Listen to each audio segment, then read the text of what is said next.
Okay, Assalamualaikum, salam sejahtera. Baiklah, kat sini saya akan share jalan kerja untuk soalan tutorial bagi chapter 5, soalan nombor 12.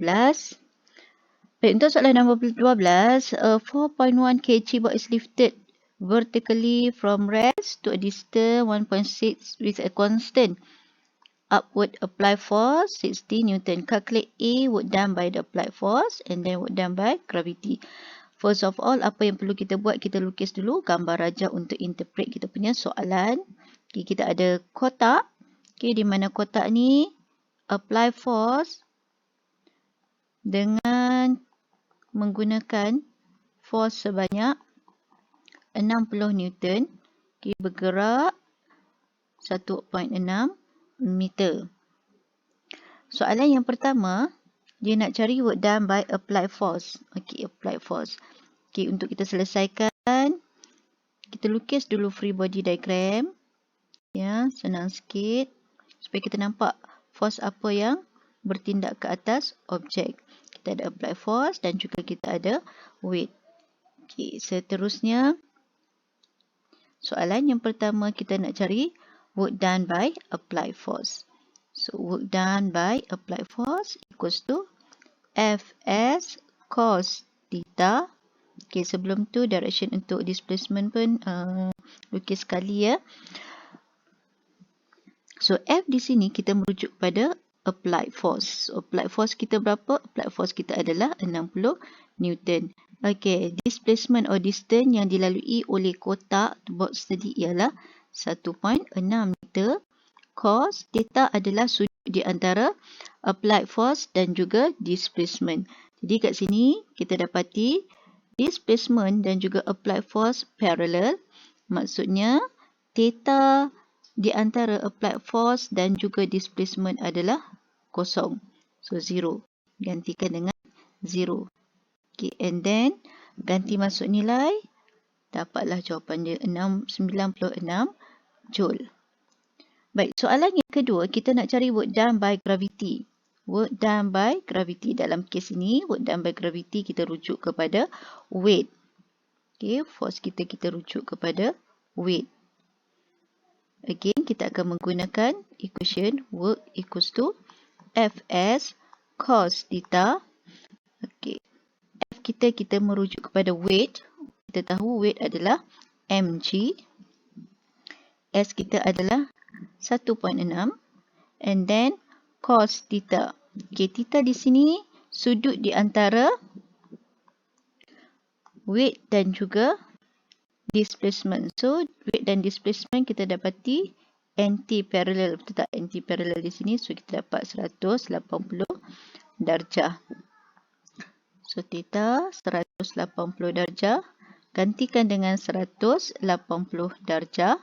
Maka kita akan dapat, gantikan mass ya. Mass bagi objek kita adalah 4.1, 9.81 and then 1.6 cos 180 darjah. Ganti and finally kita dapat negatif 64 Joule. Baik, soalan seterusnya. Okay, soalan nombor 13. Okay, soalan nombor 13. A 500 kg helicopter ascend. Okay, ascend ni menaik from the ground with acceleration of 2 meter per second square over a 5 second interval. Calculate work done by lifting force, work done by gravitational and net work done. Macam biasa, kita akan lukis dulu diagram kita. Okay, ground. Okay, helicopter ascend vertically. So, ascend vertically. Lebih kurang macam ni lah helikopter kita. Okay, ascend vertically. Dengan acceleration dia adalah 2 meter per second. Okay, dan mengambil masa 5 second. Baik, soalan yang pertama, kita nak cari work done by lifting force. Maknanya di sini kita kena lukis dulu free body diagram untuk tentukan daya apa yang bertindak ke atas helikopter. So lifting force ni maksudnya daya angkatan ya, dan lifting force ni dia mesti direction dia ke atas lah. Disebabkan oleh kita punya helikopter kita bergerak ke atas. Maka kita ada lifting force dan juga weight. Okay, dah siap free body diagram. Kita selesaikan soalan kita. Di mana A, kita nak cari work done by lifting force. Work equals to Fs cos theta. So, F kita merujuk kepada lifting force. Baik ya. Okay, untuk soalan ini, lifting force tak diberi nilai. Maka kita kena cari dulu nilai ataupun magnitude bagi lifting force. Sama juga dengan displacement tidak diberi. So, kena cari dulu berapa displacement yang dilalui oleh helikopter tadi. Okay, baik. Okay, lupa pula saya. Acceleration kita adalah 2 meter per second. So, apa yang perlu kita buat? Kita apply second Newton's law, F equals to ma. Okay, di mana force yang kita ada, lifting force akan minus dengan weight equals to ma. Kenapa lifting force minus weight? Bukannya weight minus lifting force. Ni disebabkan oleh net force kita atau motion objek kita ke atas. So, lifting force kita akan positif di sini ya. Okay, ganti ma plus weight sama dengan mg. Maka you gantilah mg. Mass untuk helikopter tadi adalah 500. So, 500, 2 tambah 0.81, maka kita dapat lifting force kita ialah 5905 Newton. Okay, how about displacement? Okay, cari pula displacement sebab displacement tak ada kan. Okay, cari pula displacement kita. Kita tahu dia bergerak secara linear. Apa tak dia naik ke atas ni ya? Linear. Okay, maka kita akan guna linear equation which is S equals to ut plus half AT square. Okay, S tak tahu. U kosong. Half A2. Masa yang diambil untuk helikopter tadi adalah 5. So, kita akan dapat 25 meter jarak yang dilalui oleh helikopter. Okay.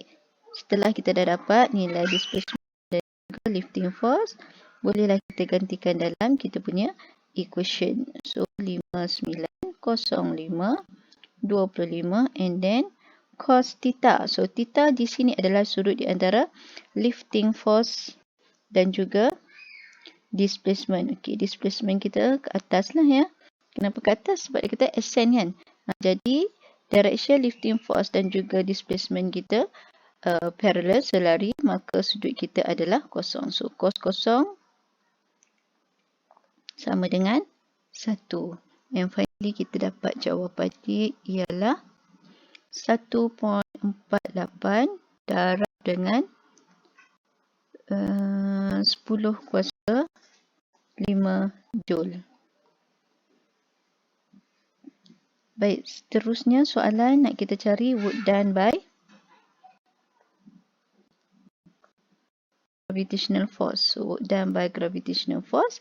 Sama juga kita guna formula work sama dengan Fs cos theta.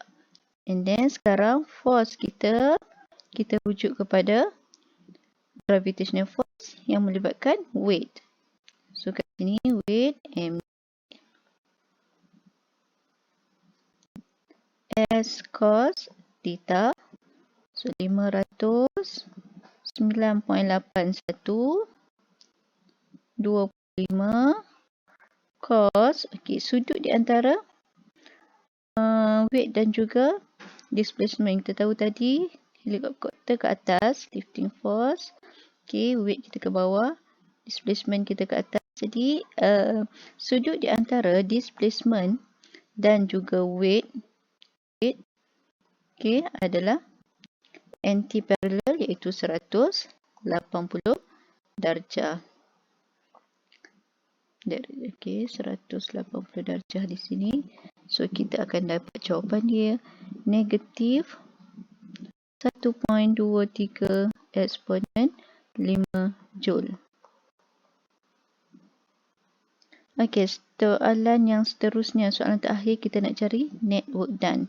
So, net work done ni adalah jumlah kerja bersih lah yang dikenakan ke atas helikopter. So, net work done, kita kena tambah semua dengan work yang bertindak ke atas helikopter. Kita ada lifting by lifting force dan juga by gravitational force. So, you dah cari dah by lifting force tadi, kita dah dapat 1.48 darab 10^5.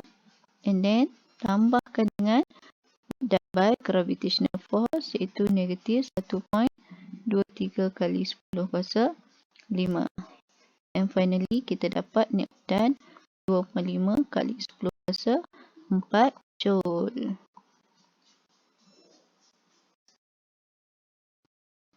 Hopefully boleh faham ya. Soalan nombor 12 dan nombor 13. So, saya berhenti sini dulu. Nanti saya akan sambung dengan video yang kedua.